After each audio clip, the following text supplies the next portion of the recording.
Tafadhal Ustaz. Bismillah, alhamdulillah, wassalatu wassalamu ala rasulillah wa ala alihi wa ashabihi wa man walah wa ba'du. Qala Imamul Bukhari rahimahullah rahmatan wasi'ah fi kitabil hiyali babun ma yukrahu minal ihtiyali fil firari minat ta'un. Bismillah walhamdulillah. Wassalatu wassalamu ala rasulillah. La hawla wa la quwata illa billah. Amma ba'du. Rabbi syrah li sadri wa yassir li amri wahlul 'uqdatam min lisani yafqahu qawli. Rabbi zidni ilma warzuqni fahma wa amalan mutaqabbala. Qala al-Bukhari rahimahullah.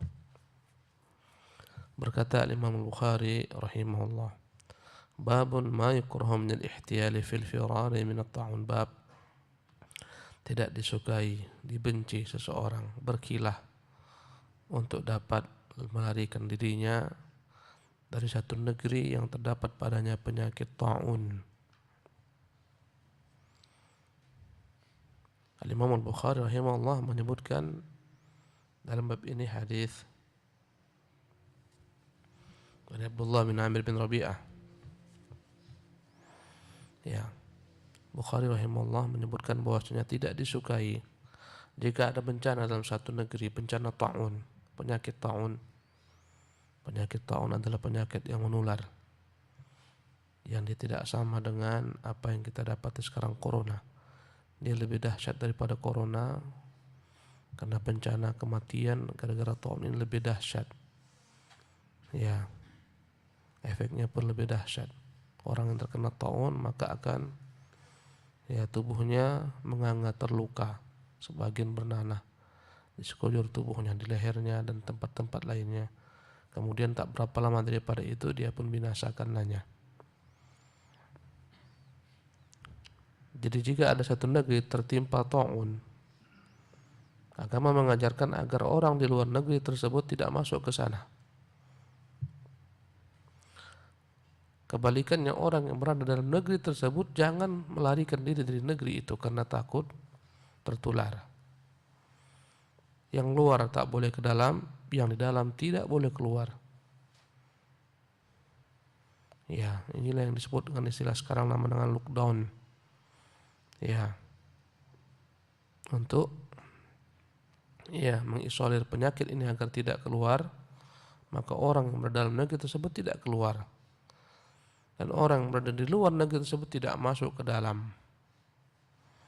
Jadi istilah lockdown ini dalam ilmu kesehatan telah ada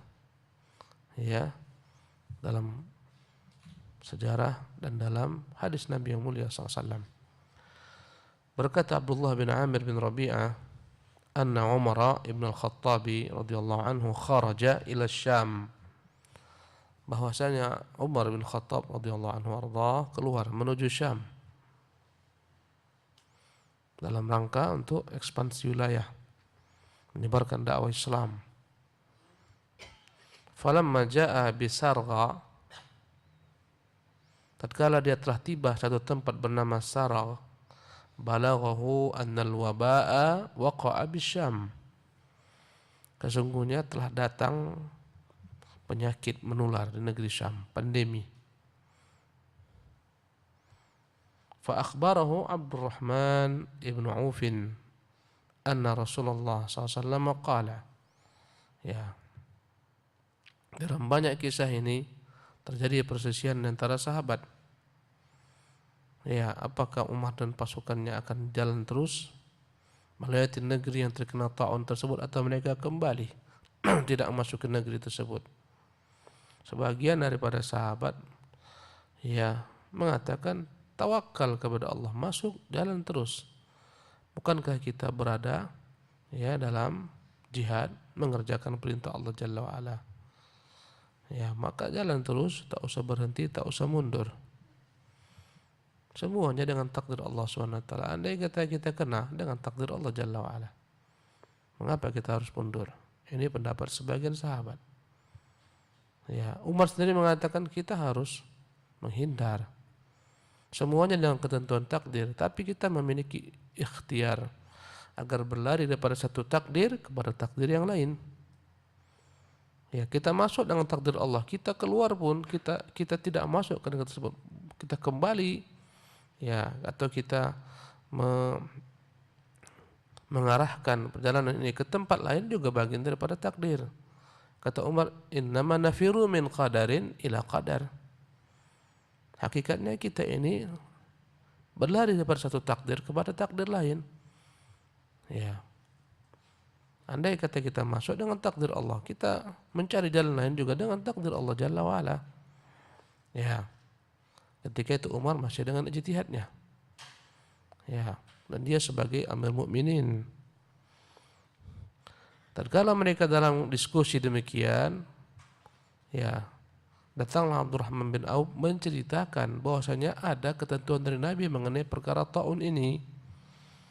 Ya. Fa akhbarahu Abdurrahman ibnu Aufin. Maka Umar bin Khattab diberitahukan oleh Abdurrahman bin Auf anna Rasulullah SAW qala, bahwasanya Rasulullah bersabda. Dan ini menunjukkan kepada kita bahwasanya tidak semua sahabat itu mengetahui semua hadis. Bahkan sahabat senior tidak ada yang mengetahui semua hadis Nabi SAW. Tetapi dengan keseluruhan mereka tidak ada yang keluar daripada hadis Nabi SAW. Ya, tapi per individu tidak semuanya mengetahui. Ya, Abu Bakar radhiyallahu anhu ardhahu pernah datang kepadanya seorang wanita yang berstatus nenek, yang punya cucu meninggal, ibunya telah tiada. Maka nenek itu bertanya kepada Abu Bakar Siddiq, apakah dia memiliki bagian warisan? Kata Abu Bakar, tidak ada, tak aku dapati nenek dalam Quran, yang ada ibu. Ya. Sehingga datanglah salah seorang sahabat memberitahukan bahwa nenek itu mengambil bagian ibu tatkala ibu telah meninggal. Ya. Disebutkannya hadis Rasulullah SAW. Akhirnya Abu Bakar pun rujuk. Ini menunjukkan tidak ada seorang pun dari sahabat yang mengetahui semua hadis Nabi SAW. Demikian juga kita. Tidak ada yang bisa mengklaim mengetahui semua hadis Nabi SAW. Tapi dengan keseluruhan umat, tidak ada hadis Nabi yang keluar. Melainkan ada yang mengetahuinya, yang lain tak mengetahuinya. Dan hal itulah yang menjadi sebab perbedaan pendapat. Ketika sebagian menghukumi dengan hadis yang dia ketahui, sebagian tak sampai kepadanya hadis, maka dia dengan ijtihad pendapatnya. Itulah di antara sebab perbedaan antara ulama. Kenapa berbeda? Karena sebagian mereka mengetahui hadis, sebagian lainnya tidak sampai kepadanya hadis. Imam Abu Hanifah rahimahullah banyak dengan pendapat. Kenapa? Karena tak sampai kepadanya hadis. Kenapa? Karena jauhnya daripada kota Madinah. Dia di Irak, jauh dari Madinah. Terkadang hadis sampai kepada beliau dibawa oleh orang-orang yang tidak dia percaya, sehingga dia menolak hadis tersebut. Tatkala hadis tak ada, dia berpatokan dengan logika ijtihad. Karena itulah mereka dikenal dengan nama, ya, madrasatu ar-ra'yi. Mereka adalah orang-orang yang terbiasa dengan ijtihad, rasio mereka. Ya. Ahlul ra'yi. Adapun orang-orang di kota Madinah, Imam Malik rahimahullah, mereka disebut dengan nama madrasatu al-hadis atau ahlul hadis. Karena dekat dengan sumber. Jadi berkatalah Abdurrahman kepada Umar, telah datang kepadaku Rasulullah memberitahukan tentang ta'un ini. Qal, di mana Rasulullah bersabda, "Idza sami'tum bi ardin", kalau kalian mendengar ada satu negeri, ya, terkena penyakit ta'un ini, fala taqdamu alaihi, jangan kalian datang ke negeri tersebut. Ya, berarti apa yang diambil Umar itu benar. Karena itulah Umar bersyukur bahwa ijtihadnya itu benar, sesuai dengan dalil. Ini menunjukkan kepada kita sebagian orang, ya, berijtihad dan Allah beri taufik ijtihadnya, sebelum dia mengetahui dalil ternyata ijtihadnya sama dengan dalil. Dan Umar adalah sosok yang mulham, seorang yang senantiasa, ya, diberikan Allah kepadanya ilham. Bahkan ada sekitar 23 tempat dalam Quran ayat yang turun sesuai dengan apa yang diinginkan oleh Umar bin Khattab, sebagaimana disebutkan oleh Imam Suyuti dalam Tarikhul Khulafa. Ya, ada 23 ayat kalau saya tak khilaf. Ya, sesuai dengan apa yang diinginkan oleh Umar bin Khattab radhiyallahu anhu warḍah. Umar yang ingin agar Rasulullah menghijabi istri-istrinya. Turunlah ayat seiring dengan apa yang diinginkan Umar. Ya, Umar bin Khattab ingin kalaulah tawanan perang Badar dipenggal kepalanya. Ya, sementara Abu Bakar mengisyaratkan agar diminta saja daripada tawanan tersebut tebusan agar mereka bisa dibebaskan. Ayat cenderung lebih membenarkan Umar. Ya, Umar meminta agar ya orang-orang yang pergi tawaf menjadikan makam Ibrahim sebagai tempat salat. Turunlah ayat wattakhidh min maqami Ibrahim musalla, jadikanlah makam Ibrahim sebagai tempat salat. Ya, dan banyak ayat-ayat lainnya. Subhanallah. Jadi Umar ijtihadnya benar dan dia begitu gembira ketika ijtihadnya sesuai dengan sunnah. Berkata Rasulullah SAW dalam hadis ini, "Idza sami'tum bi ardin fala taqdamu 'alaihi." Kalau kalian mendengar ada pada satu negeri, jangan datangi negeri tersebut. Wa idza waqa'a bi ardin, apabila penyakit ini menimpa satu negeri, wa antum biha, sementara kalian ada dalam negeri tersebut, fala takhruju. Jangan kalian keluar dari negeri itu firaran minhu, karena takut daripada penyakit ini. Tak usah keluar meninggalkan negeri tersebut dengan alasan menghindari penyakit taun. Ya, andai kata kena, kenalah, tak bisalah daripada takdir lari. Andai kata tak kena, tak kena. Tak semua orang dalam negeri yang terkena taun itu tewas binasa.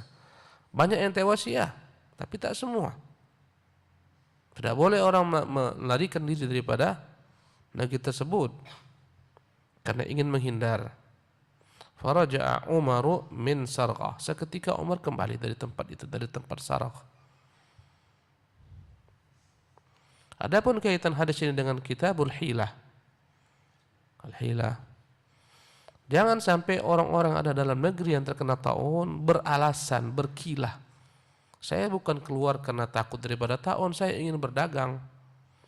Ya, saya ingin mengunjungi kerabat di negeri sana. Jangan. Ini adalah hal yang dilarang, hal yang tak disukai. Dia ingin membatalkan hadis Nabi dengan khilah. Kata Nabi firaran minhu. Kata Nabi karena takut daripada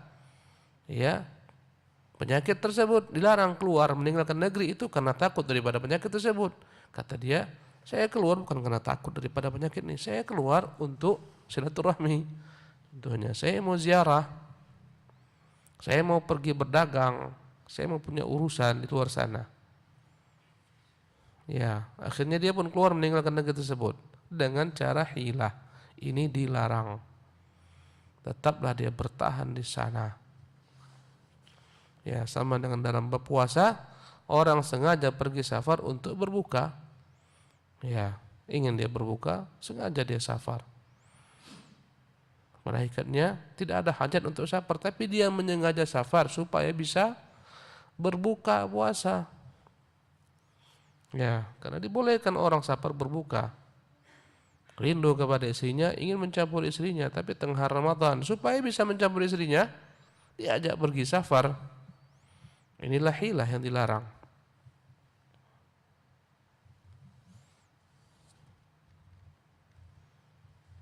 Wa an Ibnu Syihab an Salim bin Abdullah anna Umar innama insarafa min hadithi Abdurrahman. Ibnu Syihab menjelaskan dari Salim bin Abdullah bin Umar, ya, bahwasanya Umar itu kembali disebabkan mendengar hadis daripada Abdurrahman bin Auf. Dan ini menunjukkan para sahabat ketika mereka mendengarkan hadis, putuslah perbedaan antara mereka. Selesai. Tak ada lagi yang mengotot. Mereka semuanya berdiskusi karena belum jumpa hadis. Ketika hadis jumpa, semua berhenti pada hadis. Akal mereka semua harus tunduk. Tak bisa lagi main logika ketika telah tiba hadis. Tak butuh lagi ijtihad ketika telah ada nas. Ijtihad itu ketika tak ada nas. Ya, tatkala kita tak melihat Ka'bah, kita enggak mengetahui di mana arah Ka'bah, disuruh kita berijtihad, mencari tahu di mana kira-kira sisi Ka'bah ketika safar. mungkin melihat kompas, melihat arah matahari tenggelam dan semacamnya. Berijtihad ketika tak nampak Ka'bah. Kalau Ka'bah di depan matamu, depan mata kita Ka'bah, di Masjidil Haram, jangan lagi kau sibuk mencari mana arah Ka'bah. Begitulah dalam berijtihad. Berijtihad itu ketika tak ada nas. Ketika nas telah muncul, maka tak ada lagi ijtihad. Maka orang yang berijtihad padahal nas ada, inilah orang yang dibenci, inilah orang-orang yang tak disukai. Ya, inilah orang-orang yang meniru gaya iblis. Telah datang kepadanya nas, dia masih pakai logikanya. Disuruh sujud, dia mendahulukan logikanya. Mengapa saya sujud? Saya lebih senior. Mengapa saya sujud kepada Adam? Saya lebih utama daripada Adam. Maka hancurnya iblis gara-gara mendahulukan akal daripada nas. Hancurnya ahlul kalam, Mu'tazilah, Jahmiyah dan semacamnya gara-gara mendahulukan akal daripada nas. Setelah terbit nas, gugur nas tersebut dengan akalnya.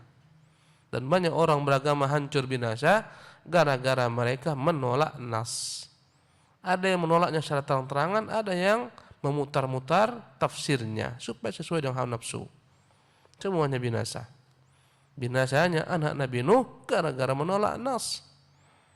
Jelas-jelas kata Nuh, naik ke atas bahtera ini. Semua yang selamat hanya di atas bahtera, selainnya tak akan selamat. Kata anaknya tidak.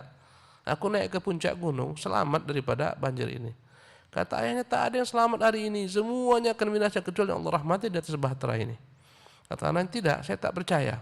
Dia naik ke puncak gunung, akhirnya puncak-puncak gunung pun tenggelam. Gara-gara mendahulukan apa?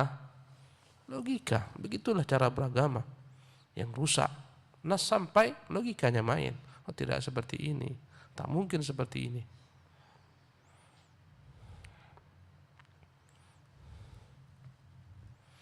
Kemudian Imam Bukhari menyebutkan ya riwayat lain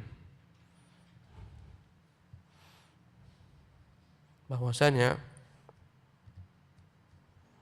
ya Rasulullah SAW pernah menyebutkan tentang penyakit ta'un ini.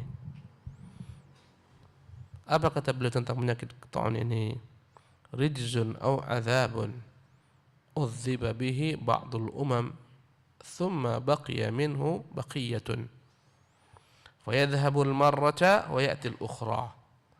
Penyakit ta'un ini adalah merupakan bencana azab yang Allah timpakan kepada sebagian umat terdahulu, kemudian masih bersisa hingga kini. Fayadhhabul marrah, kadang-kadang penyakit ini hilang, wa ya'ti al-ukhra, kadang-kadang datang lagi. Ya, kita ketahui pada zaman sahabat pernah pada masa Umar ini begitu banyaknya orang-orang yang tewas karena penyakit ta'un ini di Syam, di negeri bernama Amwas, banyak yang tewas. Kemudian hilang, datang lagi pada masa Ibnu Hajar ada begitu dahsyat, ribuan orang mati. Ya, kemudian hilang. Berarti corona ini pun pasti akan hilang. Datang, walaupun kita belum tahu kapan hilangnya, pasti akan hilang.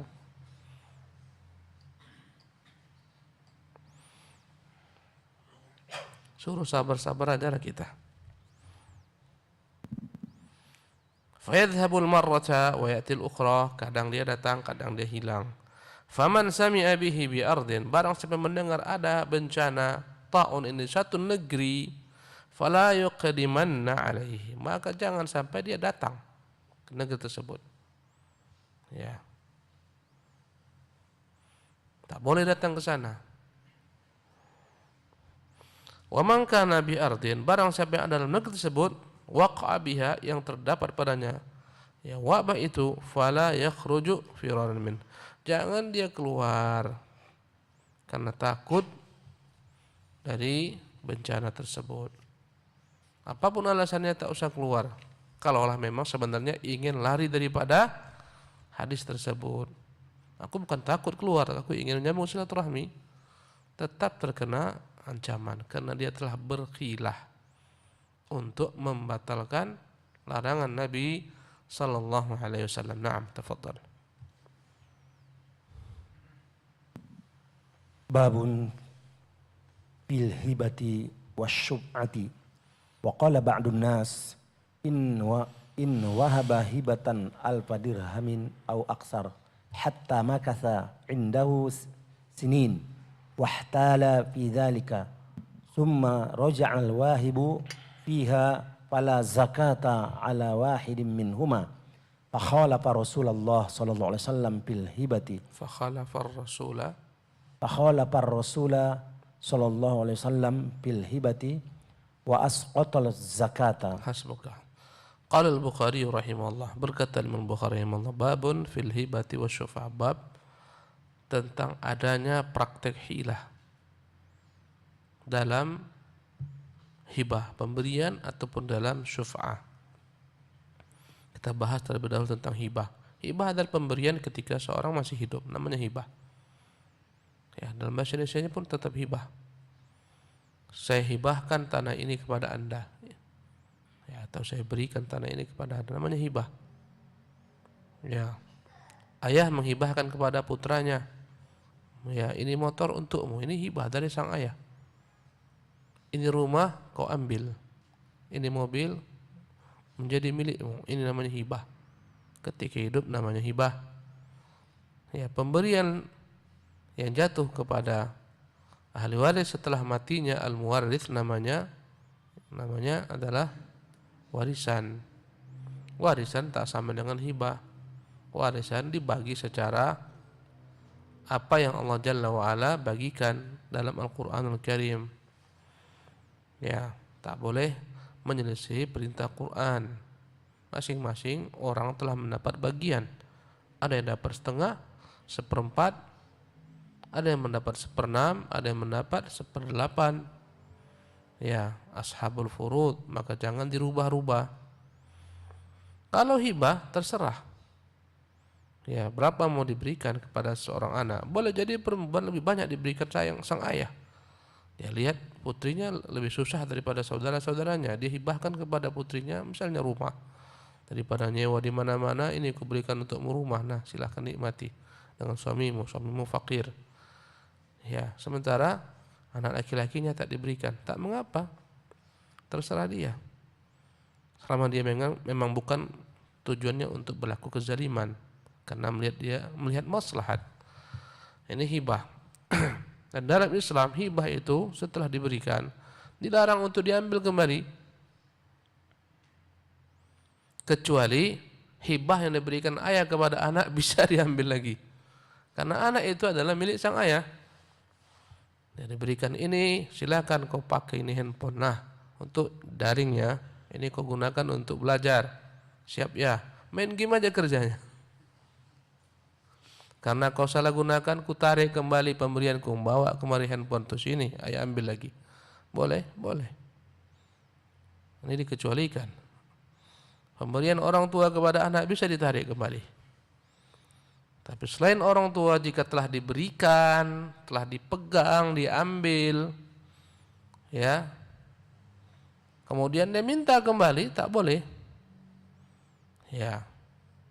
Orang yang meminta kembali apa yang telah diberikan bagaikan perumpamaan anjing yang muntah. Setelah muntah itu dia keluarkan, dia jilatnya lagi. Ini merupakan perumpamaan yang buruk.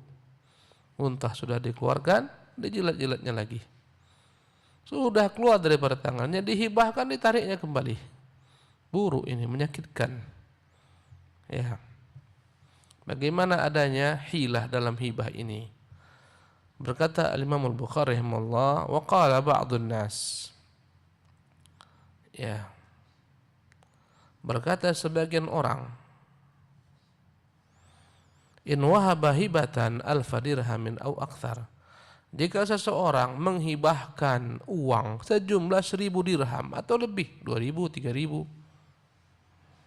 hatta makatha indahu sinin. Tapi uang ini belum diberikan, masih dijanjikan saja.